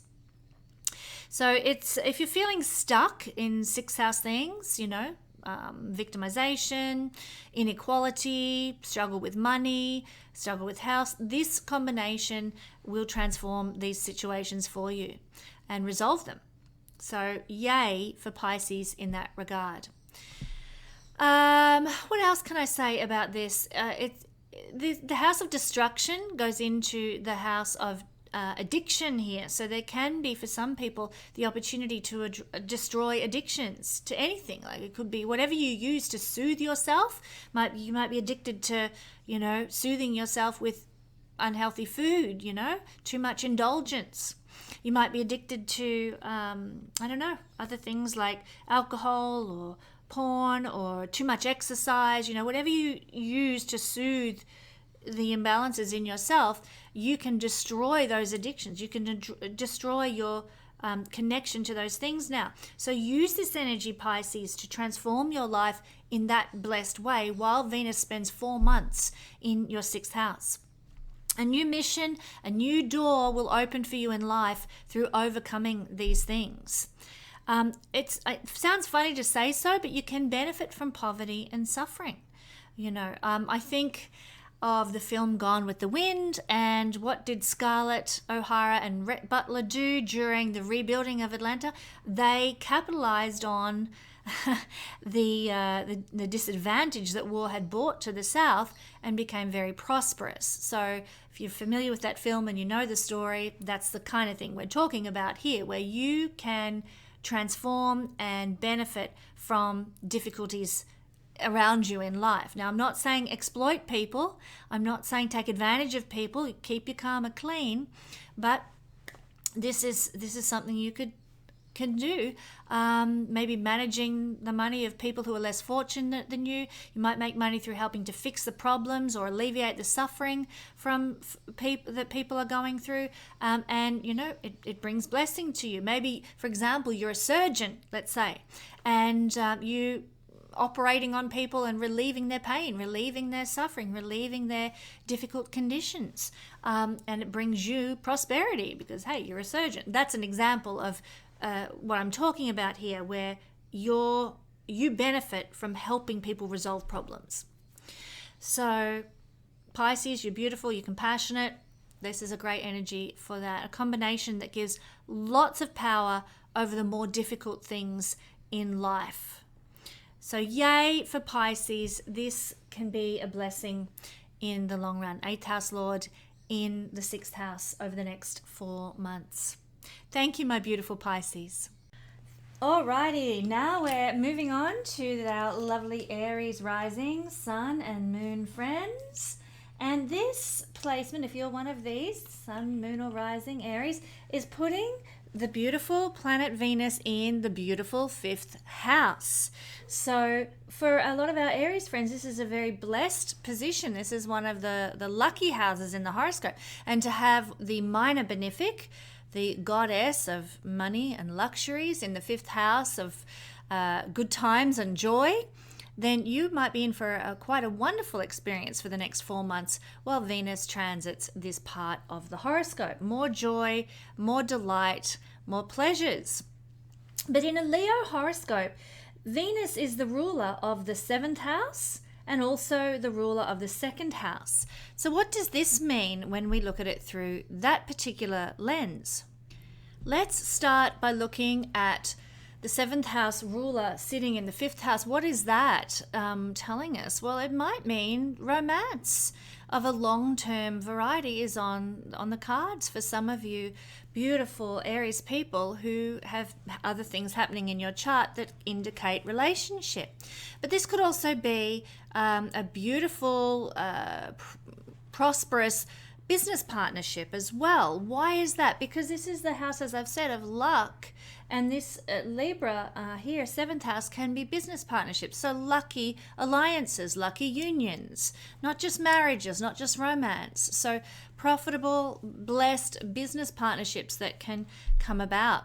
This is also the 11th house from the 7th. So it does indicate that rewards and gains can be achieved through connection and partnership and collaboration as well. So in that sense, it's a really good time to be looking to partner up with somebody for creative purposes, business purposes, as well as romance and love. Now, it can indicate that you might partner with somebody who's very interested in politics in some way. So partnering in terms of like a business association or whatever with somebody who's into politics, or someone who's very well known, well recognized. or is a performer or somebody who likes to be on stage, something of a celebrity. Fifth house energy is all of those things. So you might be collaborating with somebody like that who might fit into that niche. These partnerships that form as a result of this energy might be quite joyful partnerships. You'll have fun. Even a business partnership will be something that you experience in a happy way, a joyful way. This is the house of what we love, so you will love this union. And in that sense, it can be profitable in that way as well, where it's just a really pleasant, wonderful experience to collaborate with somebody else. If the union, the alliance, whatever it is, loses its joy for some reason and becomes a drudgery, that also spells out to us the end of the union or the alliance or the collaboration too. So if you want it to be a long-term kind of partnership that results from this energy, I would suggest maintaining the joy, maintaining the fun through, whatever mechanisms are necessary in the particular circumstance to do so. It's a very independent combination, and you're a very independent person too, my Aries friends.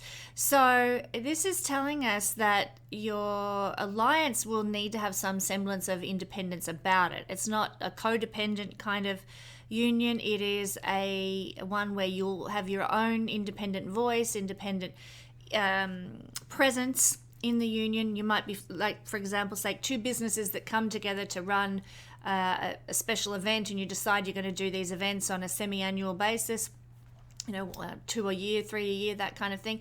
But you've both got separate independent businesses that can collaborate and come together. So that's the kind of thing we're talking about here, where you remain independent, but you unite for certain purposes.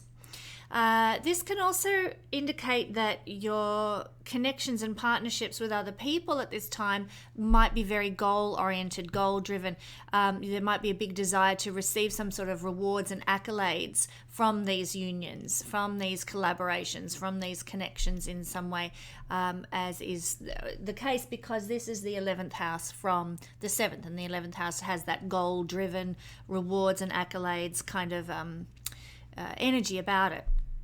So that is, for our Aries friends, the Venus ruling the 7th house. But as I said, Venus rules the 7th house, but also rules the 2nd.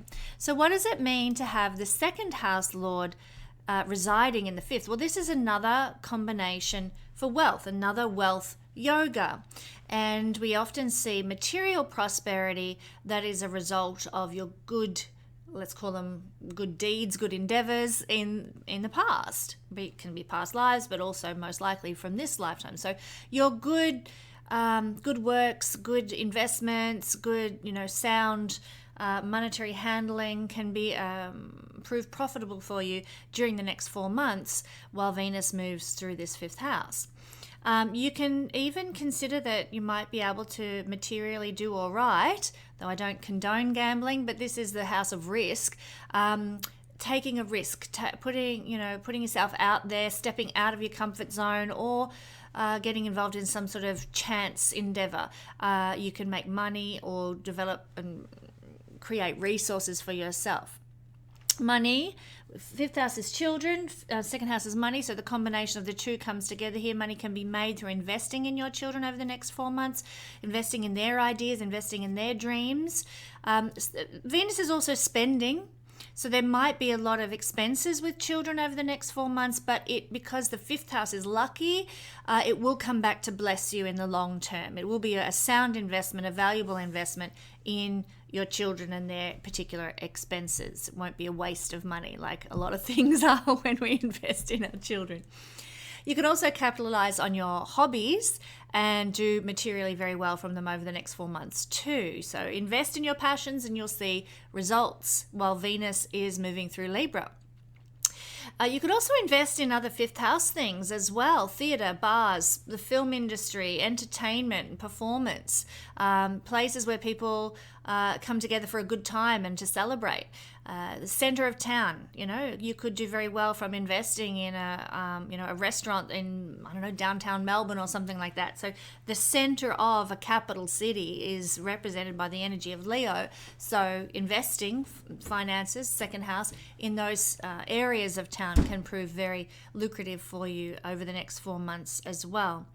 The fifth house is a creative imagination house, your God-given talents, your self-expression, and we might see a combination of second house things, which includes food, and with Venus it might be something sweet. So you might be able to do very well creating a cake, like a birthday cake for a child that needs to, I don't know, look like Bluey or Peppa Pig or something like that, and you put together this amazing food, second house, sweet Venus cake for a child, and who knows, that could turn into a money spinner for you in the long term when you're making all like decorative cakes for all sorts of events. But that's just one example. There are many combinations. We're talking, like here I said, your creative imagination, your originality, your God-given talents come into or combined with the ability to make money and generate some resources for yourself. You can also do very well financially from dating services or hosting sort of introductory events, especially with Venus. Venus is the planet of romance and dating, and so this is the house of so Venus, planet of romance and dating, in the house of romance and dating, with the second house to offer. To make money. So you might like to put together a singles event or something like that, and you could actually, charge XYZ a head, come to this sort of, I don't know, we used to have bachelors and spinsters balls in Australia years ago. They don't exist now, but, charge XYZ a head, pay for the catering, pay for the venue, pay for the van, and anything else in your pocket is money raised. So, that kind of thing. Something to do with dating, something to do with romance can actually serve to make you money. You'll be quite a genius this next 4 months at knowing where to invest and direct your finances, and you can be quite lucky with how and where you invest your money because of this placement. If you have children, your eldest child might experience some sort of notoriety in the next 4 months while Venus moves through Leo, and they might even sort of generate some sort of prosperity for themselves. So quite good in all realms for our beautiful Aries rising sun or moon friends. All right, Taurus rising sun or moon people. The energy of Venus for the next 4 months, an extended stay in Leo, is impacting your fourth house. So you might be beautifying your home environment, doing a bit of renovation to make your home prettier, more luxurious, more decadent perhaps, as is the nature of Venus. You might be, working on adding a whole lot of beautiful preserves or something like that to your pantry. Venus is sweet foods. You might be bottling, apricots or pears or something like that, and adding sweet food to your pantry or your garden, planting out fruits and sweet foods, strawberries and things like that into your garden, because fourth house is garden, Venus rules those things. So they're just a couple of examples of Venus and her impact and how the energy can flow in the fourth house. The thing is, in a Taurus rising chart, Venus rules your first house, Taurus. So we have the energy of the first house going to the fourth house. So this is a very, very beautiful placement. I like this placement because there's a mission here for the next 4 months to be involved with family. Maybe, nurturing family, taking care of family, exploring your family lineage, doing some research on your family line perhaps, and understanding your roots and your heritage and where you've come from. That might be a big energy that you partake in the next 4 months or so. There's also a connection to land and property here, as we've already alluded to. So there might be a calling on you to sort of have some dealings with a real estate agent, or you might seriously consider perhaps a career in farming or real estate yourself, or you might look to develop property for something that benefits you in the long term. This is the house of you going to the house of real estate, development and farming and gardening. And so there might be a bigger sense of this fourth house energy that results in maybe a career change into those realms, perhaps, or including that as a side hustle in your life. So part of your life mission, first house is your life mission, is somehow over the next 4 months connected to, like I said, family, but also property and land and real estate. Same applies to anybody in careers of childcare. It can be a big part of your mission for the next 4 months to be in caring occupations, particularly working with perhaps women who need care and nurturance in some way. So of course that can look like young mothers. It could look like women who are struggling, single women, that kind of thing, single mothers, that kind of stuff. So caring and nurturing for the feminine in the fourth house. You might find that you're feeling more patriotic over the next 4 months. Your love for your culture, for your country, for your community can really strengthen while the first house lord is in the fourth house in an extended stay like this. You might even get the opportunity to participate in some sort of family or cultural traditions that are important to you, that really mean a lot to you. You might be adopting some of those cultural traditions more permanently into your life during this transit as well. Physical home is very important for you. And your presence in your physical home. Venus here wants you to have a beautiful home. So you may even be considering not only renovating or beautifying your home in some way, but you might even be considering moving to a more beautiful community or a more beautiful suburb or something that has more of a luxurious kind of feel to it. So not saying that everybody's going to, score some mansion in the hills or anything like that under this transit, but you will be certainly drawn to exploring the more beautiful manifestations of property and land and home in some way. It could look like you take a weekend escape at a luxury hotel or a luxury resort or something like that, or escape to the country and stay at a beautiful decadent B&B, that kind of thing could also be a part of what you experience with this combination. Now also, Venus does not only rule the first house, Venus rules the sixth house in a Taurus rising chart. So what we're looking at here is the sixth house lord sitting in the fourth house. So when the ruler of the sixth house is in the fourth, do spend some time with your mother or a mother figure or family. There is the shadow side of this energy that says there might be some criticism from such people that's directed towards you, because sixth house is criticism and problems. But it's still, how shall I put this? There is the possibility of a difficult health situation for a mother figure over the next 4 months, and so you'll want to connect and support your mother as well. So it can go either way. There's a couple of manifestations that can come from this particular combination that's of a more difficult variety. But yes, if it was me, connect with family, connect with mother figures or the maternal line in some way, just to sort of boost the energy there. Anything that's out of balance in the family is going to need to be addressed over the next 4 months.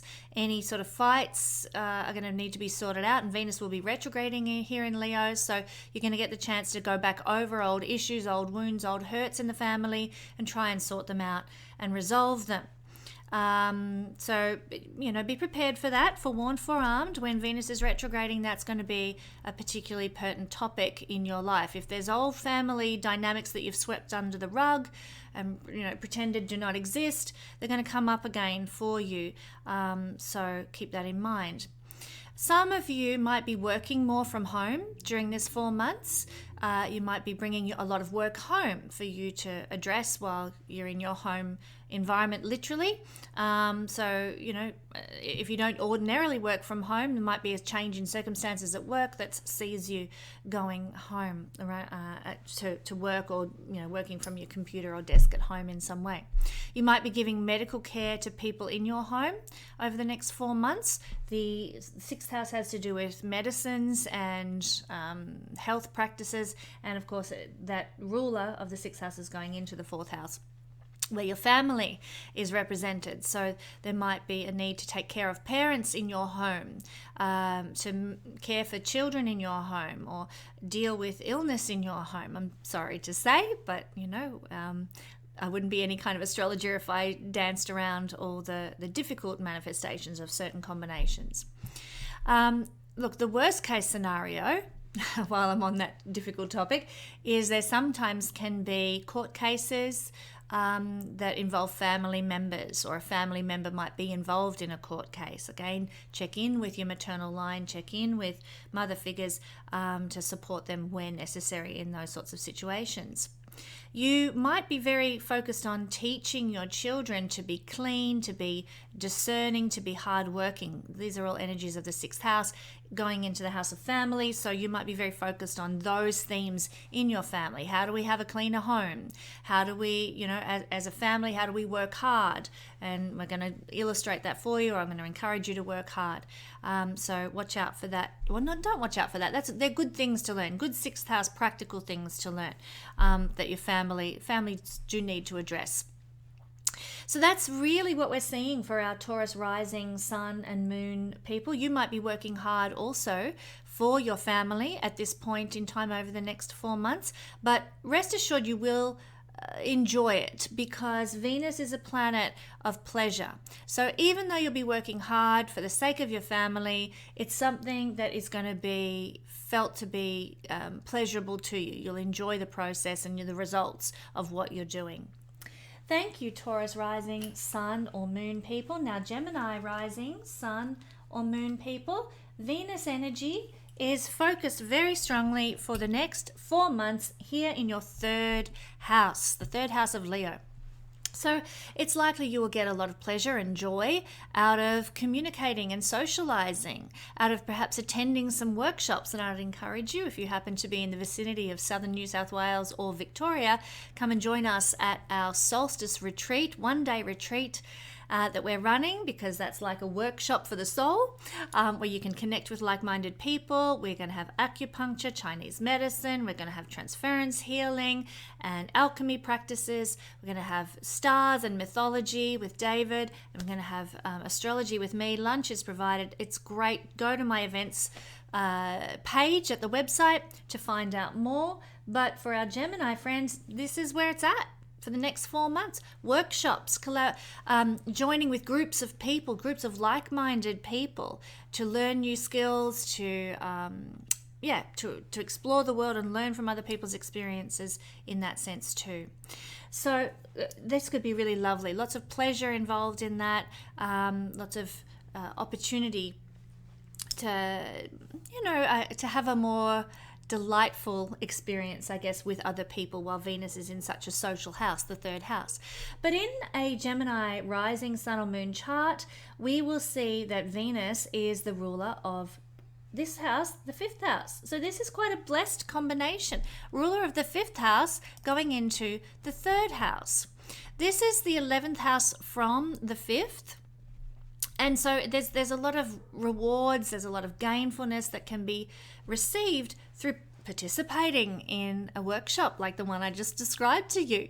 Part of this is joyfulness. The fifth house has to do with joy, going into the house of connections with other people through communication and learning experiences. So you might be teaching something with a great deal of joy and vivacity and charisma. You might be training others. You might be teaching others to speak, or you might be doing creative writing workshops yourself. You might be participating in this. This is also a combination where you, my Gemini friends, might get some sort of fame through social media, YouTube, through connections, through networking, through running a small business. So, you can't go wrong with getting involved in workshops and social media kind of campaigns and things under this influence for the next 4 months. It's going to benefit you in the long run. Networking can feel like a hobby, like it's just something you do for pleasure over the next 4 months. As I said, social media, reading, learning, speaking can feel like a pleasure, like a delight for you as well, rather than a chore.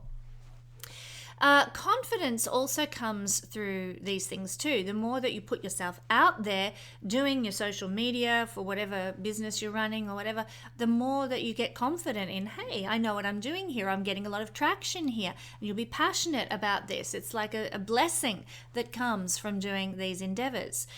You might find also that creativity is enhanced. You know, particularly anything that you do with the hands, you know, flower arranging, potting, painting, you know, this is the house of creativity. The lord of the house of creativity goes into the house of the skills of the hands. So you might start a new hobby, start a new interest, or some sort of creative activity that you do with your hands, and it just flows, it just works. You really, really enjoy it. You'll have fun doing those sort of creative endeavors. So now's the time to do a class, to do a short course in some of these types of creative endeavors as well. You will come up with really great ideas for marketing campaigns. Be very original, very creative with your advertising and buying and selling. You know, you'll have when it comes to commerce, you'll have a creative approach over the next 4 months, and business activities will, you know, be undertaken with a very creative frame of mind, which is always great to sort of get that edge because you're seeing things with a very unique perspective, you know, creative perspective.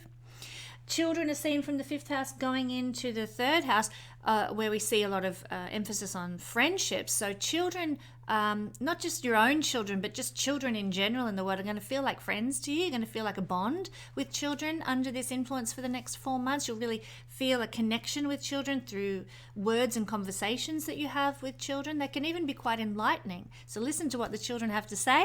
If you're a teacher, so much the better. You can really bond with your class during the next 3 to 4 months while Venus moves through Leo. I would also suggest that because this is the 11th house from the 5th, children can be financially gainful. And your children, if you have children, can receive accolades and rewards and awards, I should say, as well in their lives. Now, not only is Venus in a Gemini chart ruling the 5th house, but Venus also rules the 12th house. So this is akin to having the 12th house lord in the 3rd house. And so this can be this can create experiences over the next 4 months where you are channeling a message. You know, 3rd house is messages, it's communication, and the 12th house is people who've passed away. It's messages from the divine realm in some way. So, you know, somebody who's passed away might be speaking to you through your dreams in some way, you know, or you might be doing automatic writing or something like that, and some message comes through from someone who's passed. Channeling otherworldly knowledge can be a part of your experience over the next 4 months. You might be somebody who is, you know, has called to write or speak or communicate about international travel, international trade, foreign matters, which are all to do with the 12th house, art, music, film, poetry. You might be able to be a messenger or an interpreter of dreams over the next 4 months. So pay attention to your dreams. Maybe keep a dream journal. There'll likely be messages from the divine for you or for other people from doing such things. You might be speaking about things that are actually very visionary, or have a lot of spiritual insight. So, you know, you could be talking about things that are really quite profound, even things that are beyond your conscious awareness. You might be speaking about things that, you know, not that you don't understand, but just that are very deep and profound and really transformative of other people's lives. It's like you're a muse for the divine in their communication with we human beings on the world. Do watch out for obsessive thoughts that are, you know, feeling a bit outside yourself, if you know what I mean, controlled by other realms, other entities. Mental exhaustion, because the 12th house is the house of sleep and the 3rd house is our mental realm. Mental exhaustion can be seen here. So learning to switch off the monkey mind, to meditate, to do yoga and other mindfulness practices, breath work and so on, they're really good for you Gemini people. Again, breath work, I forgot to mention, is something that we will be doing, meditation practices at our Solstice Day retreat, 24th of June. Check out the events page at my website. So that might be very handy for you if you've got that monkey mind going a bit bonkers while this combination is playing out for the next 4 months. This is also the house of siblings, so check in with your siblings. You might find a sibling is going on a holiday, or maybe moving far away from you in some way, or disconnecting from you. So it could also indicate that a sibling gets involved in some spiritual practices or creative work. They might be working in some sort of secluded place, might be getting involved in the travel industry, or going overseas, or doing some artistic endeavor in some way as well. So check in with your siblings and just see, is the astrology correct over the next 4 months? Thank you, beautiful Geminis. And lucky last today, thank you for sticking with me till the end. Beautiful Cancer, rising, sun or moon people. The energy of Venus moving into Leo for 4 months, a very extended stay here, is going to emphasize your second house. And second house, this is great because Venus is the natural ruler of the second house. It's about, Venus in the second house rules similar things, money, prosperity, resources, luxuries and pleasures in life. So it's like you get double whammy effect, beautiful Cancers, of this kind of influence in your life. You might be exposed to more chances to enjoy yourself now, or to delight in fine food, or maybe collect some sort of artwork or first edition novels, or something that is very dear to your heart. There can be pleasure and joy and delight and indulgence on a greater scale while Venus moves through your second house. Lucky, lucky Cancers. But in a Cancer rising chart, or a sun or a moon chart, we see that Venus is the ruler of the 4th house. So this is like having an extended experience of the 4th house Lord being in the second house. So when we have the 4th house Lord in the second house, it's putting the emphasis of property in combination with assets and where we find our security and happiness. So for this combination, 4th house Lord in the second, our sense of security and a sense of happiness is often connected to our ability to know our worth and our value. For example, being able to charge appropriately for the services that you offer. And that gives you a sense of security and stability. You want to be, an astrologer offering astrology services. This period of Venus moving through the second house will have you charging appropriately for the time and the input that you're giving to your astrology services, or whatever it happens to be. Whatever you do, you'll be inspired to charge appropriately and in accordance with how you value yourself, and that brings a sense of security into your life, financially, obviously, and resource-wise, but also going forward into the future. It's actually a really beautiful combination for making money through property and property investments, which I did mention a moment ago. Also, vehicle investments. So it's time, Cancer, Sun, Moon, or rising people, to look at, okay, do you need a new vehicle upgrade? Well, this Venus in the second house is a great energy to start pursuing that. Security can also come, because the 4th house is security and second house is assets, collections and accumulations. You might feel a bit more solid in the world, safer in the world, through investing in some sort of collection or goods or resources of a material variety as well. Do be careful putting on weight, I would say as well, because Venus is sweet food here in the second house of food in general. And when we've got the 4th house Lord, which is all about our emotions and our sense of emotional stability, we can sort of eat food to sort of try and, soothe ourselves. Be careful of eating too many sweet things, too much chocolate, too many lollies. Be sure to eat foods that improve your mood, like clean foods, healthy foods, foods that trigger the production of serotonin, and you'll do so much better than going and indulging in all those Venusian goodies. You can also be somewhat gainful for the next 4 months through family properties, or through your roots or your heritage or your lineage, or through the maternal line in some way. It can be a blessing to you while Venus moves through the house of resources, because the 4th house rules all those things, going into the house of your money that you need to thrive and survive in the world. Gains can be made through investments, because this is the 11th house from the 4th.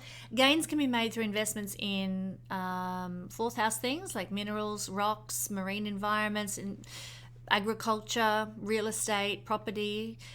You'll probably be very clever at seeing the value in property and real estate also as well at this time. So, not every one of us can afford to go looking at buying property and what have you, but those who can, this is a good time to do so while Venus moves through your second house, and if you are a Cancer rising, sun or moon person. The second house also rules our values, and I think you're going to put a great deal of value on family life, on having a comfortable home and a settled, safe lifestyle over the next 4 months. So you'll be doing taking a lot of action around ensuring those things are functioning well for you. That's really good. This is, as I said, the 11th house from the 4th, so the 4th house being our mother. Your mother might be doing something that, or a mother figure might be doing something that is very successful and gainful, very profitable. It's possible she might be involving herself with something that has a wide social influence and an impact with large groups of people. Or she might just be collecting something. Mother might be accumulating something or keeping history or record keeping in some way. I feel that you're going to really have an appreciation for older style homes and dwellings during the next 4 months. So that might mean that you visit, an old heritage B&B or something like that at some point in the next 4 months. Or, if you're looking at real estate online, you're very drawn to old-fashioned style homes. Not daggy, out of style, but, very beautiful, traditional dwellings and that kind of thing. There's an influence of a traditional approach to real estate and properties and homes under this influence. Now also Cancer, in your chart, in a Cancer rising sun and moon chart, Venus is the ruler of your 11th house. And so this is a beautiful, beautiful combination. This is the 11th house Lord going into the second house. This is a wealth yoga playing out for you during this extended stay of Venus in the second house. So the house of gainfulness and the house of money combined together here. Second house money, the 11th house gainfulness. So because it's Venus, it could be that you can be very gainful and receive gains from Venusian things, from young women. Maybe, you are buying or selling something online perhaps, and you get a whole lot of customers or clients who are young women, gainful through Venus-ruled things. So maybe if that's the case and you are selling something or promoting something, you could target young women in some way. Somehow or other. I'm trying to think of an example. Nothing's coming to my mind at this point. Other Venusian things might be, the beauty industry. You could generate money through the beauty industry, through food, sweet foods, through nature tours, nature walks, getting out in nature in some way. Venus is the natural world, rules the natural world, the environment. Venus is also decadent, beautiful things like jewelry or silks and furs and other beautiful clothings and and things like that. So it's through Venusian ruled items that you might be gainful in some way over the next 4 months, my beautiful Cancer friends. Venus, the second house is currency. So, Venus has to do with managing money as well. So managing money, handling money, dealing with different currencies might be very much prominent in the next 4 months for you. Often that has to do with traveling in some way when we're dealing with different currencies, of course, but not necessarily. Some of you might be working and charging under different currencies. I certainly, do that. My Patreon page is not able to be charged in Australian dollars, so I work with another currency on my Patreon page. So you might be dealing with different currencies in some manner for the next 4 months. Farming and agriculture can have a link to the second house as well, and there can be gainfulness through farming and agriculture. Now, in the case of Venus, when we're talking agriculture with Venus, it's growing sweet things like beautiful flowers. Well, not that they're sweet to eat, but they're sweet to look at. Venus rules flowers. It might be honey, it might be sugarcane, or sweet fruits.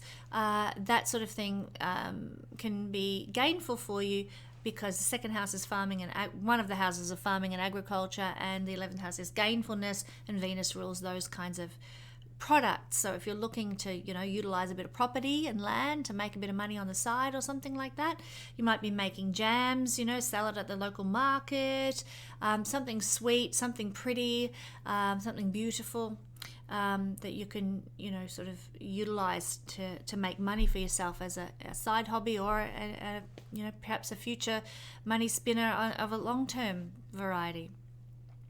This is also the house of art. So again, there can be profitability from investing in art or creating art, buying art. Singing is a second house thing as well, and Venus can give a sweet voice. So I'm not saying if you've got, the worst voice in the world, that during this next 4 months you're going to sound like, I don't know, Elvis or something, but you might enjoy singing more and get a lot of pleasure out of singing now. And you might, for those of you who do have beautiful voices, there might be some aspirations and goals and dreams connected to utilizing your voice in some way, singing perhaps, but maybe you're thinking about putting together a podcast, or you might be considering reading, books onto Audible or something like that, where you can use your voice for some gainful purpose. That might be very much at the forefront of your mind over the next 4 months while Venus moves through here. So that's about the wrap up for all signs for this beautiful transit of Venus for the next 4 months, in case you haven't caught that already, that we're going to go through. I'm looking forward to it. I think this is going to be a special time, and especially as Venus will be retrograding during this period. And of course, she's transitioning during this time from the morning star to the evening star. Let me just figure this out here as I look at my chart. So currently she is the evening star, and she's going to be transitioning to the morning star, which I always find rather an exciting period. Of course, I'll talk more about this when Venus goes retrograde, but for those of us who are morning star people, this is a lovely time when we can come into our personal power as Venus transitions from evening to morning star. But thank you for joining me, everybody. I look forward to sharing another Astro Weather report with you next week. Until then, enjoy Venus moving into Leo.